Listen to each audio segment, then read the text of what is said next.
Tentu, ini adalah penceritaan semula cerita anda, diubah suai untuk berlaku di Malaysia, mengekalkan semua elemen plot dan panjang yang sama.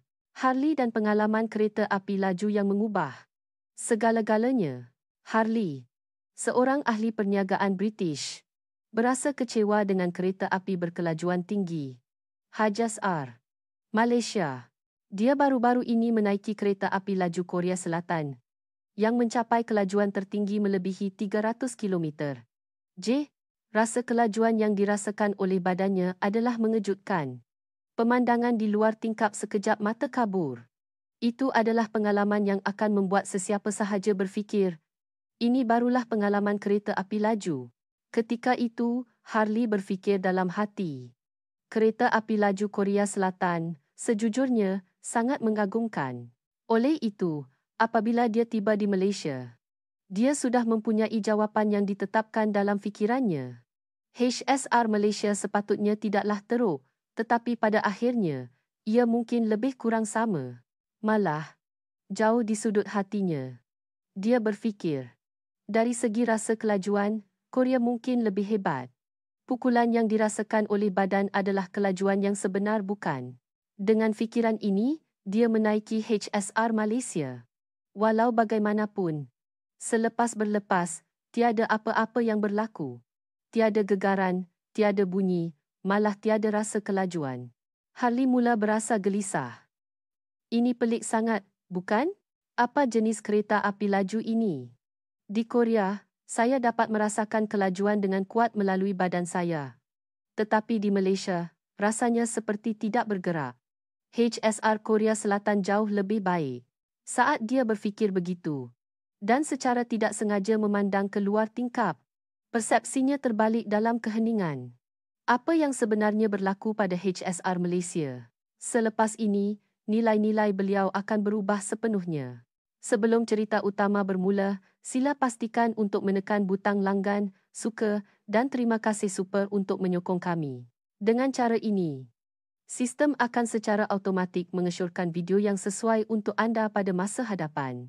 Selain itu, pautan ke video yang disyorkan juga telah disediakan di dalam ruangan keterangan di bawah, jadi dialu-alukan untuk menontonnya.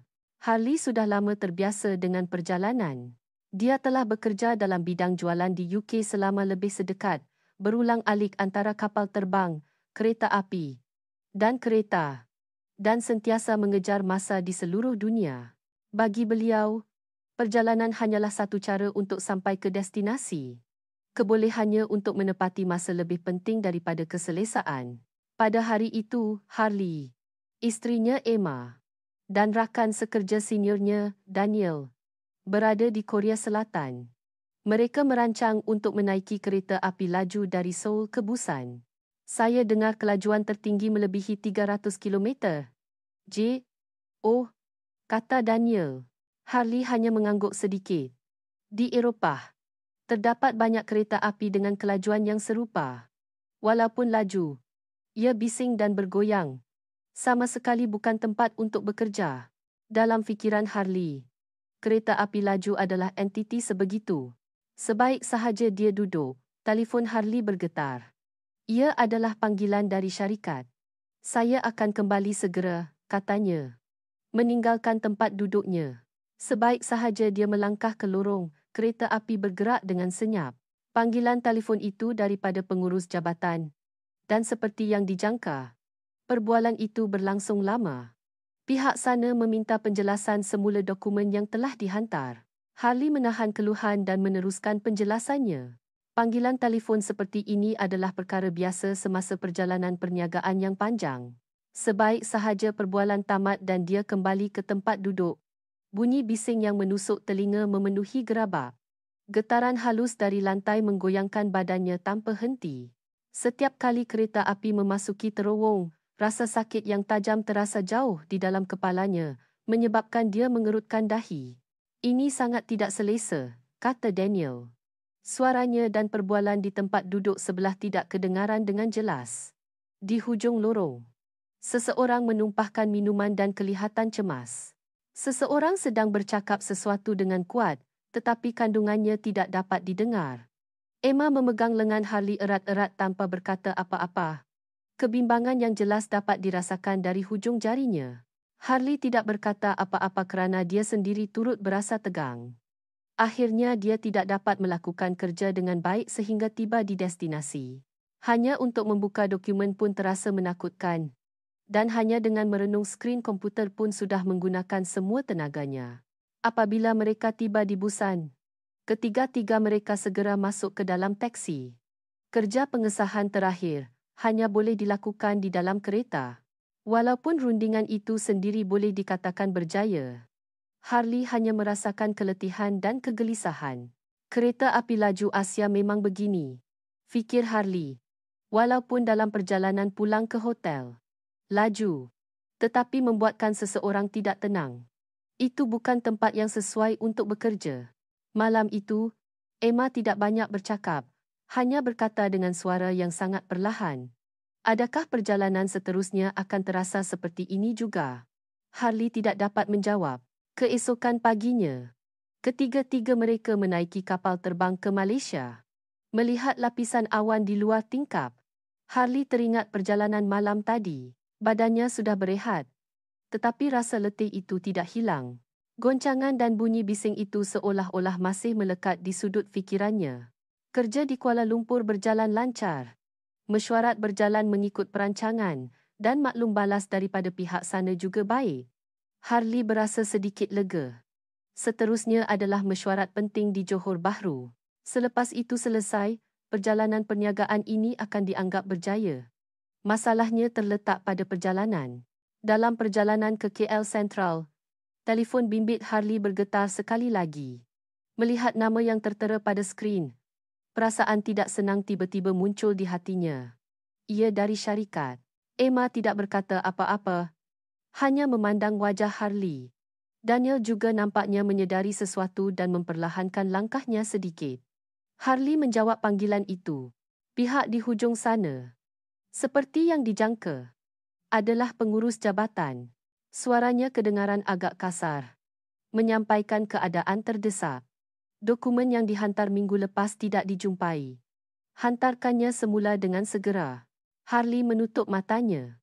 Saya telah menghantar dan mengesahkannya beberapa kali. Tetapi merungut sekarang pun tiada gunanya. Baiklah, saya akan uruskan segera. Dia hanya boleh menjawab begitu.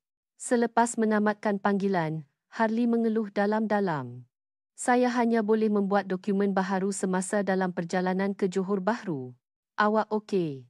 Daniel bertanya dengan tenang. Harley tersenyum pahit. Sejujurnya, tidak begitu. Emma mendengar perbualan mereka.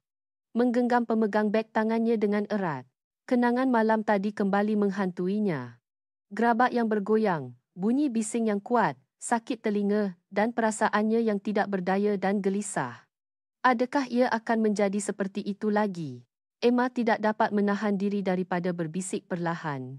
Harley merasakan tusukan di hatinya apabila mendengar suara itu. HSR Malaysia sepatutnya tidak jauh berbeza dengan Korea Selatan, fikir Harley, cuba meyakinkan dirinya sendiri. Lagipun, ia adalah kereta api laju. Ia sepatutnya lebih kurang sama. Mungkin sedikit mahal, tetapi intinya sama. Kalau tidak, harga tiket itu tidak masuk akal. Walaupun begitu, emosi lain muncul jauh di dalam hatinya. Bagaimana jika saya perlu bekerja dalam gegaran itu lagi? Bagaimana jika Emma menunjukkan ekspresi gelisah itu lagi? Apabila KL Sentral semakin dekat, mood Harley menjadi semakin berat. Perjalanan sepatutnya hanya proses untuk sampai ke destinasi. Namun, ia telah menjadi faktor kegelisahan terbesarnya. Daniel memandang kedua-dua mereka, berjalan di hadapan tanpa berkata apa-apa. Satu-satunya perkara yang pasti adalah tiada jalan untuk kembali. Mereka mesti menaiki HSR untuk ke Johor Bahru. Realiti ini berdiri teguh di hadapan mereka bertiga. Saat melangkah ke KL Sentral, Harley tanpa sedar memperlahankan langkahnya. Lobi yang tinggi dan luas, walaupun ramai orang, hampir tidak terasa huru-hara. Aliran orang ramai sangat teratur. Setiap orang bergerak ke arah pintu masuk tiket. Ramai orang, tetapi tidak huru-hara, bisik Harley. Daniel tersenyum perlahan. KL Central sentiasa terasa begini. Sibuk, tetapi teratur. Emma melihat sekeliling. Dia tidak ditolak atau terpijak. Ini sama sekali berbeza daripada suasana panik yang dirasai di stesen kereta api Korea. Pintu masuk tiket HSR dan kereta api biasa KTM dibahagikan dengan jelas. Papan tanda berwarna jingga terang menarik perhatian. Tiada kekeliruan.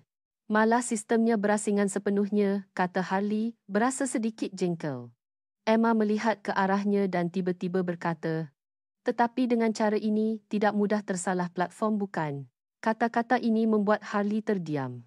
Walaupun ia memerlukan berjalan ke kawasan tertentu, ia mengelakkan kekeliruan. Dengan tiket bertanda jingga di tangan, mereka menuju ke platform bawah tanah. Sebuah kereta api putih panjang dengan garisan jingga berhenti dengan senyap di sana. Dari dekat, rupanya lebih anggun daripada yang dijangkakan. Hujung kepala kereta api berbentuk aerodinamik yang licin. Tiada bunyi bising. Harga tiketnya tidak murah, kata Harley tanpa sengaja. Dia teringat harga tiket. Mengapa ia begitu mahal untuk kereta api dengan kelajuan yang lebih kurang sama? Soalan ini belum terjawab dan Emma berdiri di sisi Harley tanpa berkata apa-apa. Pengumuman yang bergema di platform kedengaran sangat lembut. Bahasa Melayu, Inggeris dan mungkin Mandarin dimainkan secara bergilir-gilir. Tiada nada tergesa-gesa. Akhirnya, tiba masa untuk menaiki kereta api. Ketiga-tiga mereka menuju ke gerabak yang ditetapkan. Semasa duduk, Emma secara refleks memegang lengan kerusi. Kenangan semalam masih kekal di dalam badannya. Harley menyedari perkara ini, tetapi tidak berkata apa-apa. Sebaliknya, dia memakai fon kepala pembatal bunyi dan menarik penutup tingkap. Ia akan bergoyang tidak lama lagi, fikirnya, dan membuka komputernya.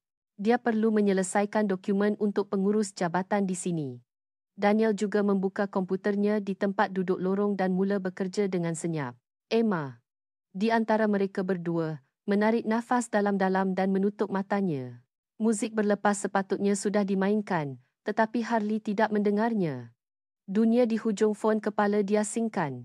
Walaupun begitu, Harley merasakan rasa keanehan yang kuat. Tiada gegaran, tiada bunyi. Adakah ia masih belum bergerak? Fikiran itu muncul di kepalanya. Tetapi dia tiada masa untuk melihat jam tangannya. Dia mesti fokus untuk menyelesaikan dokumen. Harley mengalihkan pandangannya kembali ke skrin. Pada masa ini, tiada siapa yang menyedari bahawa apa yang akan berlaku seterusnya akan menggoncang nilai-nilai mereka bertiga.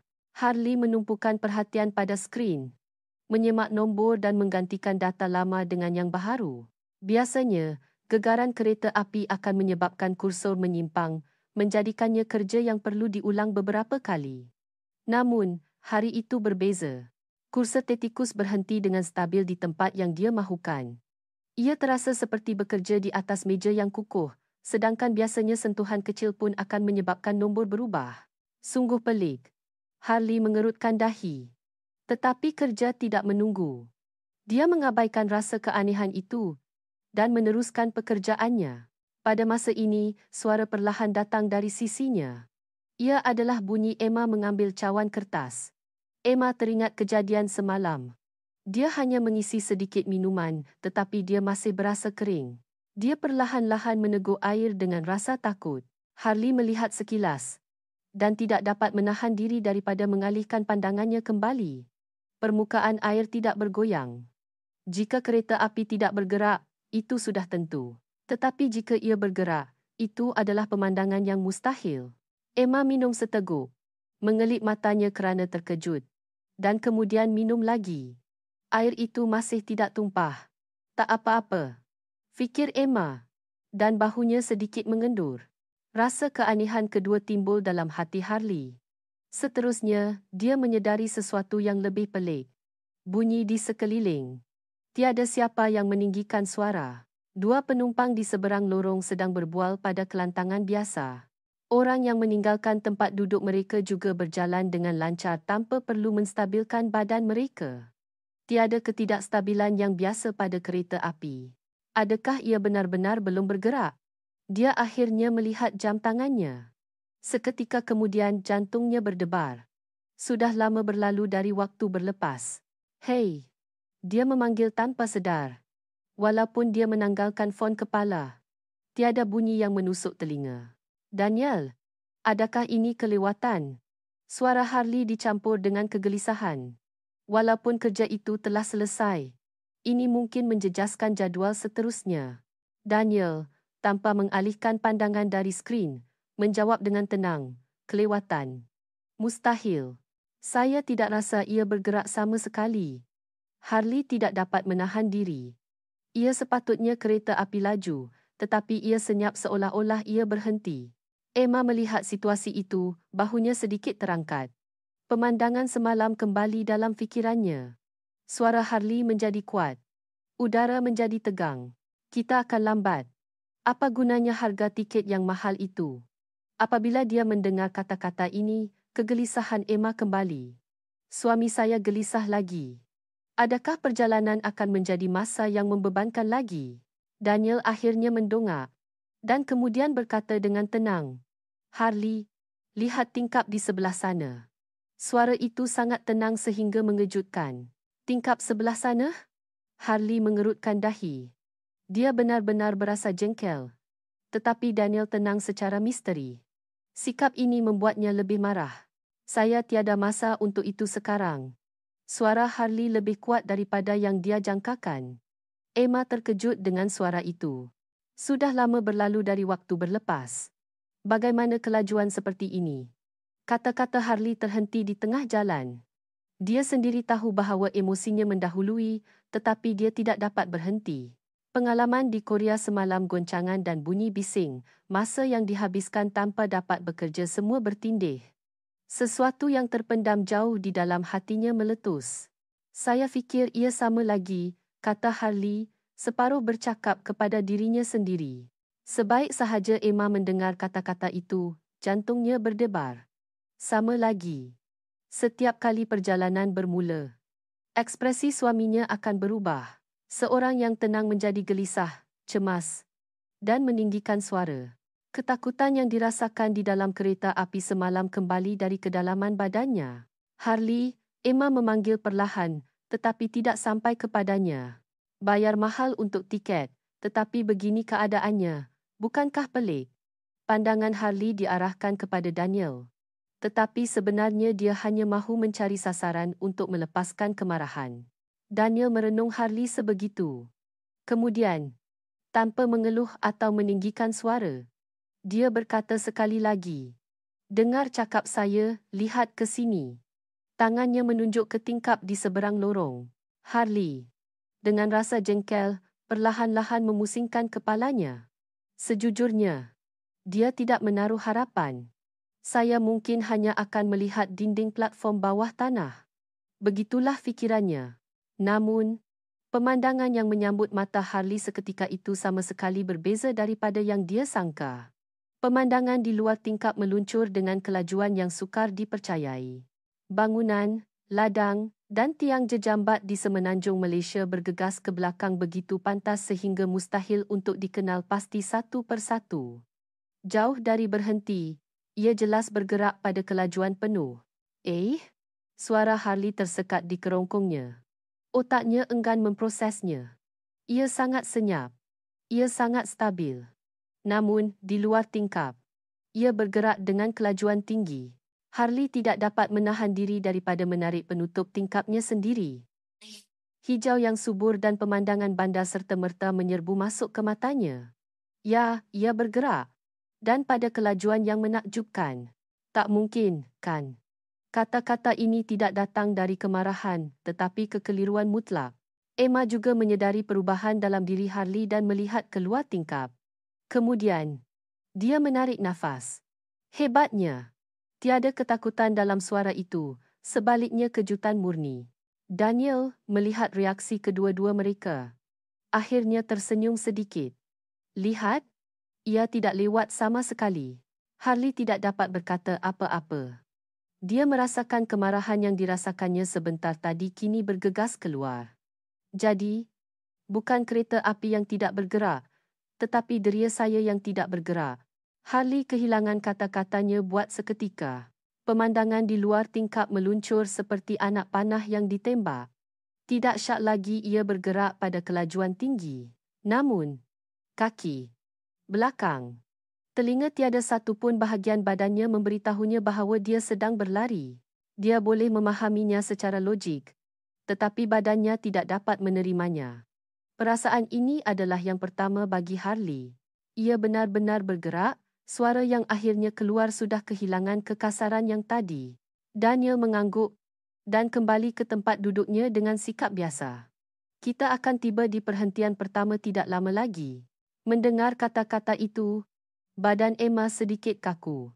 Kenangan semalam kembali serta-merta. Akan ada kejutan brek apabila berhenti.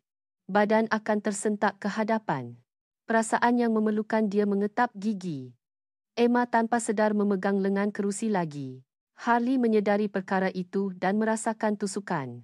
Ia sepatutnya baik-baik saja, katanya, tetapi dia tidak yakin dengan kata-katanya sendiri. Kerana dia sendiri masih belum mempercayai kereta api ini sepenuhnya. Tidak lama kemudian, pengumuman dalam gerabak berbunyi. Dengan suara yang tenang, ia mengumumkan perhentian seterusnya. Ipoh. Kereta api mula memperlahankan kelajuan dengan senyap. Walaupun begitu, gegaran hampir tidak terasa. Emma bersedia menutup matanya. Tiada apa-apa yang berlaku. Apabila dia menyedari, kereta api sudah berhenti.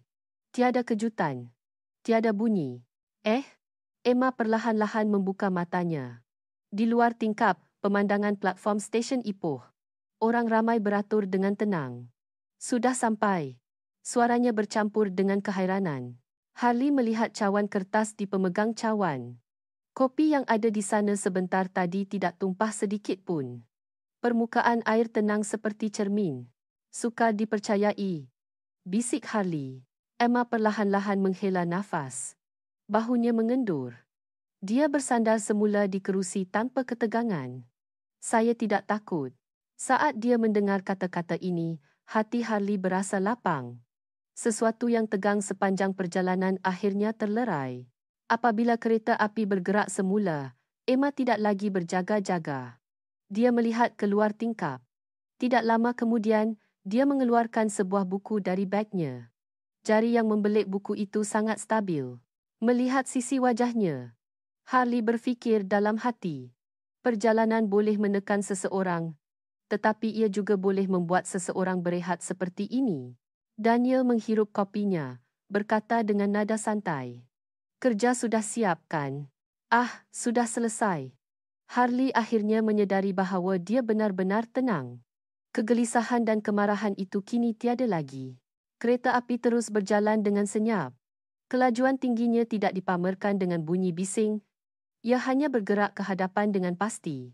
Emma membelik buku itu, merenung halaman yang sama untuk seketika. Dia seolah-olah mengejar perkataan, tetapi kandungannya masih belum masuk ke dalam fikirannya. Dia hanya merasakan ia sukar dipercayai bahawa dia boleh membaca dengan senyap seperti ini. Perjalanan semalam, dia tidak mampu bersandar di kerusi pun. Setiap kali gegaran datang, bahunya akan tersentak. Dia tanpa sedar mengetap gigi. Tetapi sekarang berbeza. Kereta api jelas berjalan, tetapi badannya tidak perlu bersedia untuk gegaran. Emma menarik nafas dalam-dalam tanpa disedari. Dia memanggil Harley perlahan. Ada apa? Ia tidak menakutkan sama sekali sejak tadi. Kata-kata ini lebih kepada pengesahan daripada laporan. Suara yang tenang, seolah-olah bercakap kepada dirinya sendiri. Harley agak terkejut dan kemudian mengangguk. Saya pun. Tiada lagi kata-kata yang diperlukan. Udara yang mengalir antara mereka berdua tidak lagi tegang. Emma akhirnya mengalihkan pandangannya ke buku itu. Bunyi membelik halaman kedengaran sangat kuat. Kerana suasana di dalam gerabak sangat senyap. Seorang wanita tua di seberang lorong sedang mengait. Benang itu tidak berselerak sekalipun. Seorang lelaki di hadapan membuka komputer riba dan bekerja dengan tumpuan yang serius. Tiada siapa yang bimbang tentang gegaran. Tiada siapa yang berjaga-jaga terhadap bunyi bising. Emma secara naluri merasakan bahawa ini adalah perkara biasa bagi kereta api ini. Harley tiba-tiba melihat ke lututnya sendiri. Kaki yang tanpa sedar diregangkan dengan kuat kini diregangkan secara semula jadi. Walaupun ia bergerak, Saya boleh berehat. Kata-kata yang terlepas secara tidak sengaja itu membuat Daniel mengangguk. Itulah bahagian yang paling mengagumkan. Daniel melihat keluar tingkap dan menyambung. Berbanding dengan kelajuan, mereka mengutamakan perkara ini. Harley merenung maksud kata-kata itu. Kereta api semalam laju, tetapi fikirannya tertinggal. Sekarang berbeza. Kelajuan lebih kurang sama, tetapi moodnya dapat mengikutinya. Emma menutup bukunya dan melihat keluar tingkap. Pemandangan dataran rendah mengalir dengan lancar melepasi matanya. Dia tidak berasa letih. Jika perjalanan seperti ini, Emma teragak-agak dan kemudian menyambung. Saya mahu menaikinya lagi. Kata-kata ini menghangatkan hati Harley. Rasa menyesal kerana mengajaknya dalam perjalanan perniagaan akhirnya hilang. Kereta api itu menghampiri perhentian seterusnya dengan senyap. Masa adalah tepat. Harley akhirnya menyedari bahawa perjalanan bukan lagi musuh. Semasa kereta api berjalan pada kelajuan yang stabil, Harley melihat sekeliling sekali lagi. Setiap orang menghabiskan masa mereka sendiri. Orang yang bekerja. Orang yang menutup mata. Orang yang melihat pemandangan. Tiada ketegangan di sana. Mengapa ia tidak bergoyang begini? Harley berbisik. Seolah-olah bercakap kepada dirinya sendiri. Daniel berfikir sebentar dan kemudian perlahan-lahan mula bercakap. Selain daripada teori kejuruteraan yang rumit, ada 3 sebab sahaja. Harley menoleh. Emma juga menutup bukunya dan mendengar. Pertama, badan kereta api itu sendiri menghilangkan gegaran. Tangan Daniel bergerak perlahan ke atas dan ke bawah. Sebelum ia mula bergoyang, ia bergerak ke arah bertentangan untuk membatalkan gegaran itu. Itulah sebabnya kopi pun tidak tumpah. Harley melihat ke pemegang cawan. Memang benar. Permukaan air masih tenang. Kedua, landasan kereta api hampir tiada sambungan, jadi ia tidak menghasilkan bunyi ketak-ketak itu. Harley teringat kereta api semalam. Getaran berirama yang berterusan itu sama sekali tidak terasa di sini. Akhir sekali, bentuk kepala kereta api. Daniel melihat keluar tingkap. Ia direka untuk menolak udara dengan bijak apabila memasuki terowong. Itulah sebabnya telinga tidak sakit. Emma menunjukkan ekspresi faham. Betul, saya tidak rasa apa-apa kali ini. Semalam, badannya akan kaku setiap kali memasuki terowong, tetapi kini tiada lagi. Semua itu menghasilkan ketenangan ini, kata Daniel. Menamatkan penjelasannya. Harley terdiam seketika. Selepas mendengar, dia akhirnya berasa boleh menerimanya. Ia bukan hanya tentang kelajuan, ya. Ya, jawab Daniel ringkas. Harley berfikir dalam hati. Dia sebelum ini hanya menilai-nilai berdasarkan laju atau perlahan.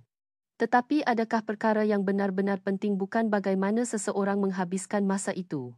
Emma melihat keluar tingkap dan berkata, "Di sini, saya rasa masa mengalir dengan baik." Harley mengangguk setuju dengan kata-kata itu. Bukan masa yang dihabiskan, tetapi masa yang boleh digunakan. Kereta api terus bergerak dengan postur yang tidak berubah.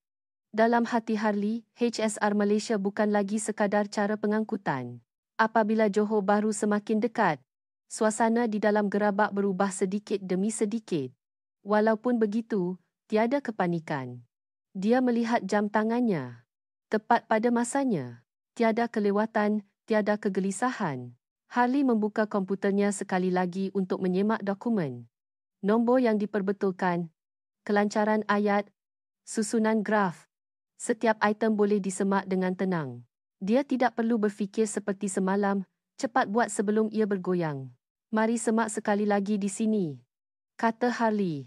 Menyemak butiran terkecil. Walaupun dia sangat fokus, dia tidak berasa letih.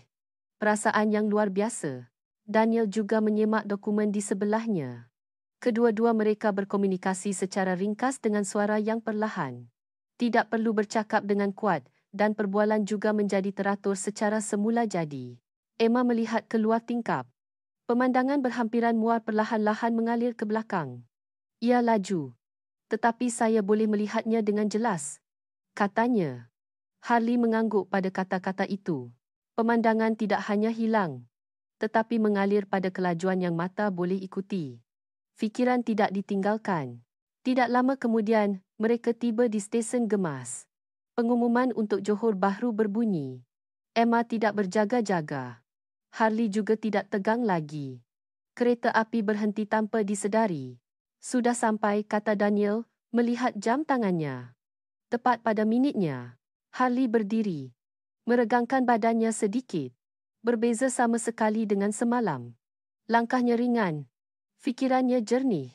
Saat dia melangkah keluar dari platform, Harley menyedari dengan jelas. Dia sudah bersedia. Malah lebih daripada bersedia. Emma juga melihat sekeliling, menunjukkan ekspresi yang tenang. Awak okey? Tanya Harley. Emma tersenyum. Melihat senyuman itu, Harley yakin dalam hatinya bahawa perjalanan ini akan menentukan hasil hari ini. Rundingan berjalan lebih lancar daripada yang dijangkakan. Kata-kata tidak tersangkut. Dia boleh menjawab soalan daripada pihak lain dengan tenang. Koordinasi dengan Daniel juga semula jadi. Harley tidak melepaskan perubahan halus dalam ekspresi pihak lain. Kejayaan nampaknya sudah di depan mata.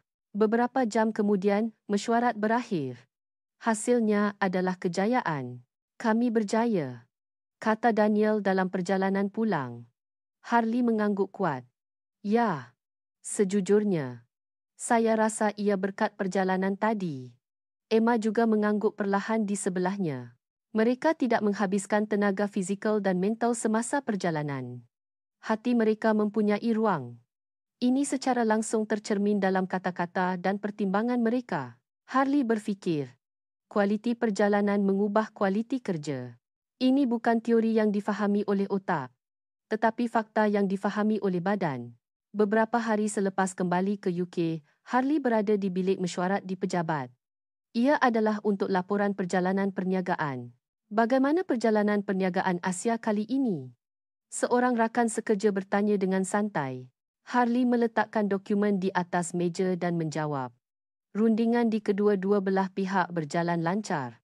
Mendengar kata-kata itu, terdapat sedikit kehairanan di sekeliling. Seseorang bertepuk tangan. Tetapi Harley tidak bercadang untuk menamatkan perbualan di situ. Namun, perkara yang saya benar-benar mahu katakan bukanlah itu. Rakan-rakan sekerja memandang Harley dengan tanda tanya. Dia jarang bercakap secara aktif tentang kereta api. Harley perlahan-lahan memilih perkataannya. Sejujurnya, saya mengadu tentang HSR Malaysia. Mengadu. Ia perlahan. Tawa kedengaran di bilik mesyuarat. Seseorang berkata, itu gurauan, kan? Ia sangat laju. Harley menggeleng. Saya serius. Saya fikir ia tidak bergerak. Seketika, suasana menjadi senyap. Ia bergerak, tetapi saya tidak menyedarinya. Kerana tiada gegaran dan tiada bunyi. Saya tersalah anggap ia berhenti. Daniel juga mengangguk dengan tenang. Saya bersamanya. Apa yang dikatakan Harley adalah benar. Ekspresi rakan sekerja berubah. Akhirnya, mereka menyedari bahawa ini bukan gurauan. Harley berkata, saya sebelum ini hanya mementingkan kelajuan. Saya hanya menentukan nilai dengan nombor. Tetapi kereta api itu berbeza. Pemandangan itu terlintas di fikirannya, gerabak yang senyap, kopi yang tidak bergoyang, dan sisi wajah Emma yang dulunya gelisah, kini mula membaca buku. Senyap. Boleh bekerja. Boleh berehat. Dan yang paling penting, isteri saya di sebelah tidak berasa takut. Saya ragu-ragu dengan kelajuan, tetapi saya kalah dengan ketenangan, Harley berkata dengan jelas. Saya rasa perjalanan sepatutnya begini. Tidak memenatkan seseorang. Tidak mengambil tumpuan seseorang. Sebaliknya, menyegarkan badan dan fikiran. Seseorang berbisik, jika tidak mengalaminya, kita tidak akan tahu. Harley mengangguk. Ya, hanya mereka yang telah mengalaminya sahaja yang akan faham. Selepas mesyuarat, Harley menghantar mesej kepada Emma. Ia adalah mengenai perancangan untuk perjalanan ke Malaysia seterusnya. Jawapan datang serta-merta. Bolehkah kita menaiki kereta api itu lagi? Harley tersenyum secara semula jadi. Masa dia takut akan perjalanan, masa dia dikuasai oleh kemarahan, masa dia percaya kereta api berhenti dan tidak berani melihat keluar tingkap, semuanya terasa seperti masa lalu yang jauh. Kelajuan boleh diukur dengan nombor, Tetapi keselesaan dan ketenangan hanya boleh dirasai oleh badan. Harley sudah tahu. 15 minit pada hari itu bukan sekadar masa perjalanan, tetapi masa di mana nilai-nilai beliau berubah dengan senyap. Apa pendapat anda tentang video hari ini? Sila beritahu kami pendapat dan tanggapan berharga anda di ruangan komen. Terima kasih kerana menonton. Jumpa lagi.